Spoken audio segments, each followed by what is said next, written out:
Gravitational waves are fluctuations of space-time. So this is one of the predictions of Einstein's theory of general relativity, where he said that space and time are a combined concept, and whenever a massive objects, like usually we talk in terms of like black holes and neutron stars, whenever they make movements in the neighborhood, they produce gravitational waves, and they propagate from there to rest of the universe.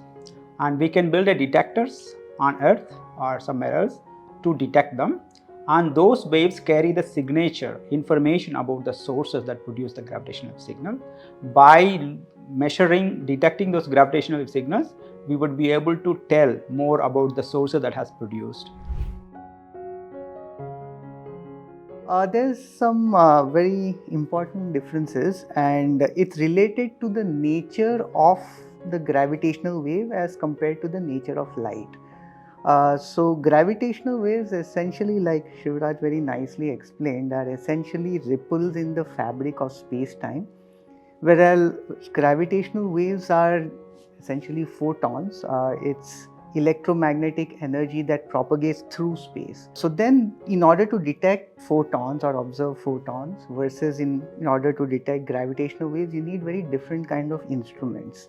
The popular way to think about this is we see photons, but we listen to gravitational waves. That's a popular way of thinking about it. And it's a good analogy because with gravitational waves, when you build a detector that detects it, the notion of pointing the detector at a certain direction doesn't exist.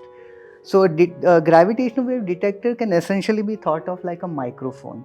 So it's there. If there are gravitational waves that are coming in its vicinity, it will detect it.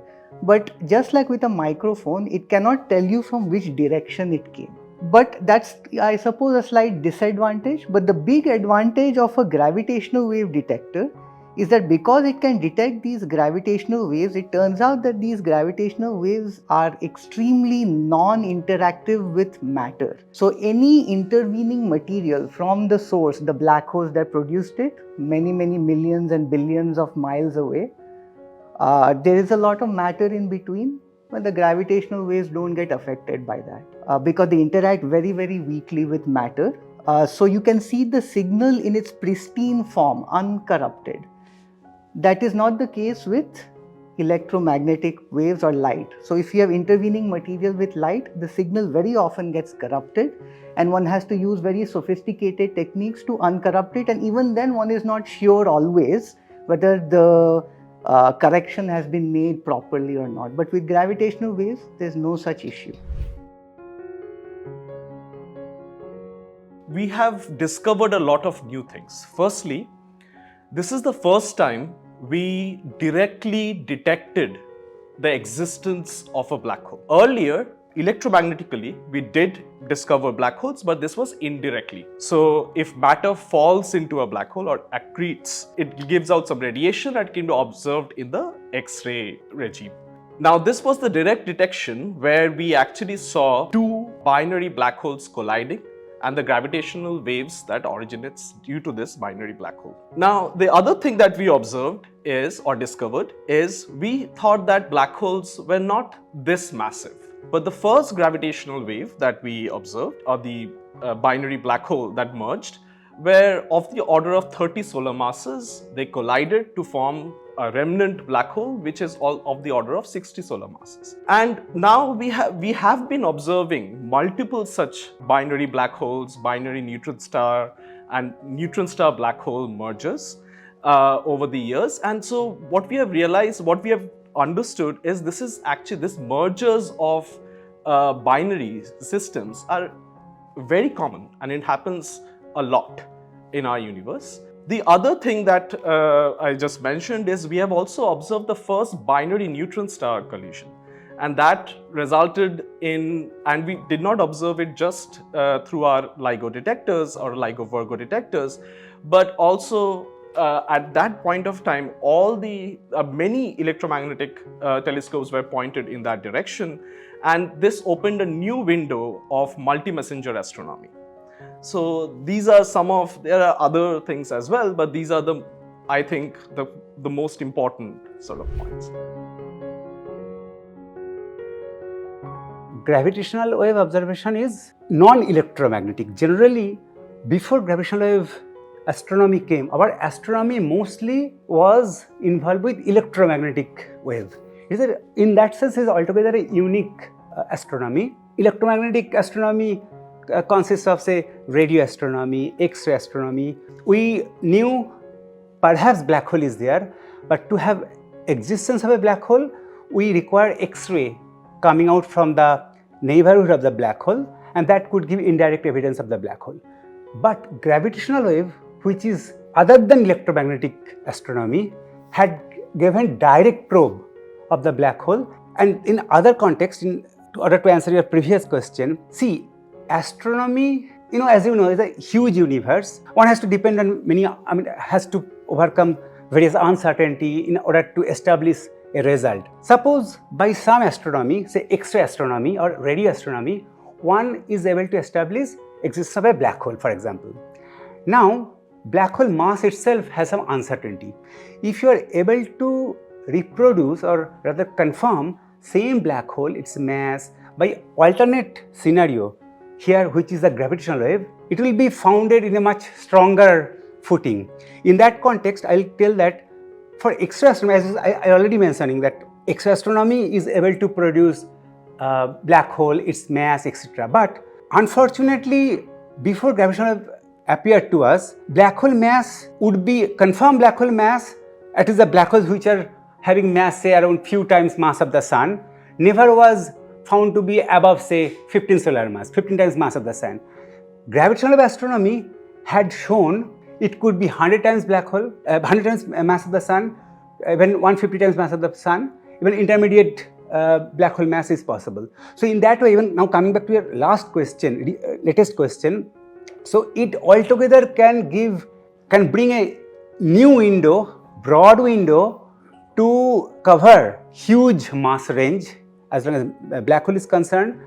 Then there is a enigmatic window of mass gap. Maximum mass of neutron star and minimum mass of the black hole, they are not coinciding.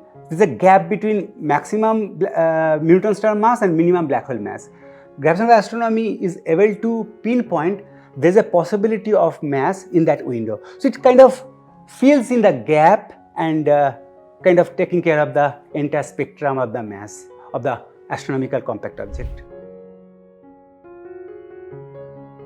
So the LIGO detectors currently two operating in the US are the most sensitive gravitational detectors in the world. So they are the two most sensitive detectors in the world, and they are the state of the detector with their sensitivity. So since we are building one on Indian soil, it is going to motivate a lot of young researchers in India to pursue astronomy and astrophysics. And the development of these detectors requires technologies across different fields.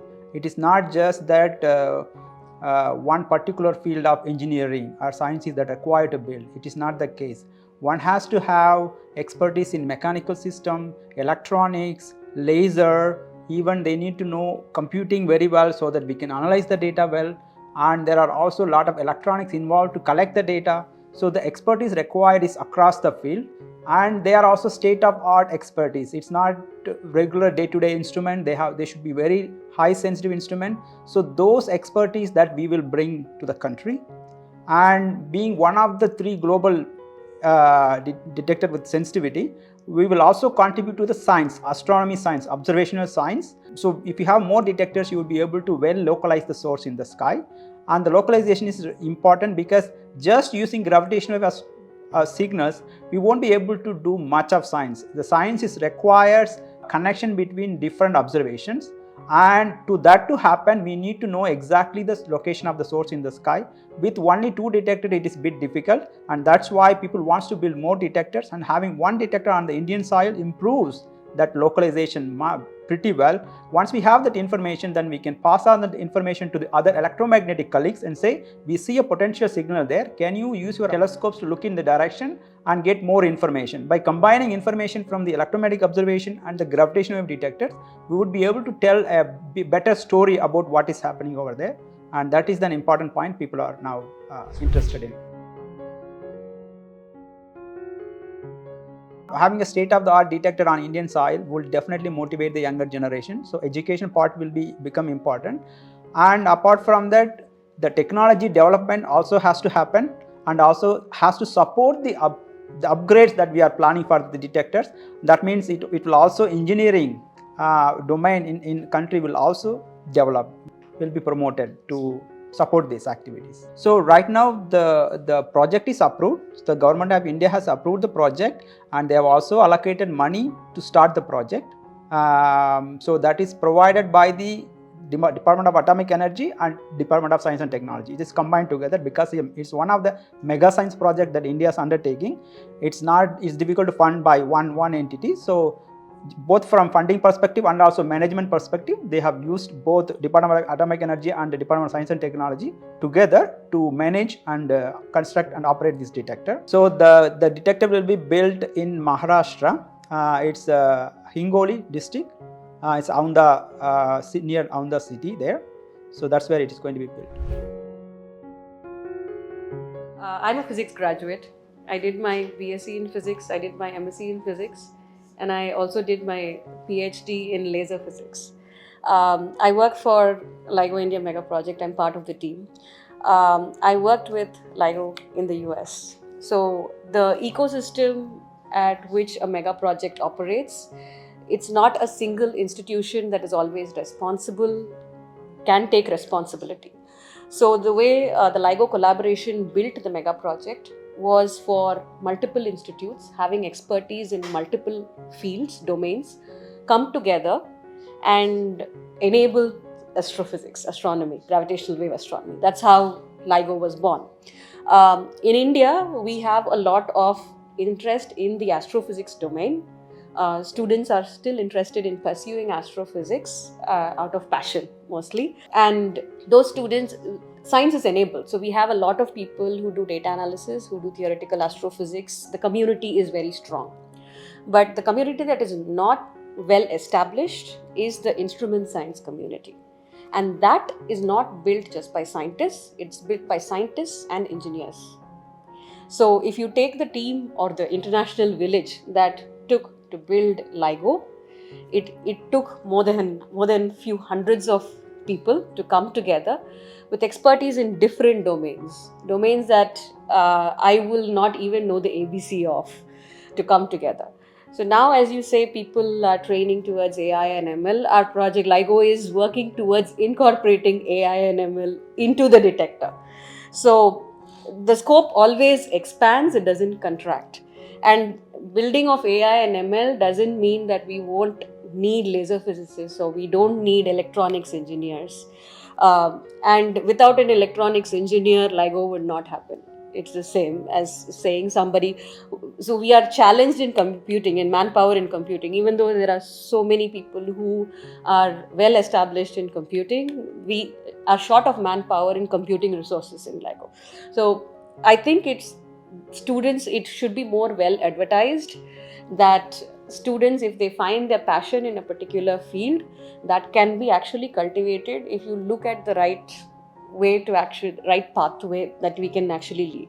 And that's where IUCA comes into the picture. So at IUCA, we are starting R&D labs to support instrument science, which was not done in the past by IUCA. So we are inter-university centers. We want to enable this research. We're looking for university partners. And LIGO-India is also looking for building a community, just like what was built in the US and as an international collaboration. So LIGO-India will very soon come up with a white paper, as we call it, for projects, small projects that other research institutes can take up and find a way to contribute to LIGO-India as well. So we are actually conducting the workshop here because we found that this institute provides that super infrastructure and other scientifically stimulated environment to have this workshop over here. And we found that in the last 4 days during this workshop event, so there are a lot of enthusiastic participants came, not only from the Department of Physics, but also across the spectrum, from computer science department, from electronics and communication department, even civil departments. There are a couple of initial applications. So all actually overwhelmingly participated. And also today we have during this public talk, over 100 school students from nearby schools are participating, and they will be listening to the public talk here. And also the Vice Chancellor here, who is actually focusing particularly on this area, thrust area of this astronomy. In future, we have a huge scope and potential to develop this field of astronomy and to collaborate with Inter-University Center for Astronomy, Astrophysics, which I am also the associate, and we have these phenomenal members from IUCAA and from Indian Institute of Science, and then Tata Institute of Fundamental Research and other the centers of excellence in India. So we hope that given the kind of infrastructure, the kind of motivation, and the focus on this area, and which is also quite interdisciplinary, so this institute can provide all the facilities for this field to grow in the future and can be connected to mega national and international large projects.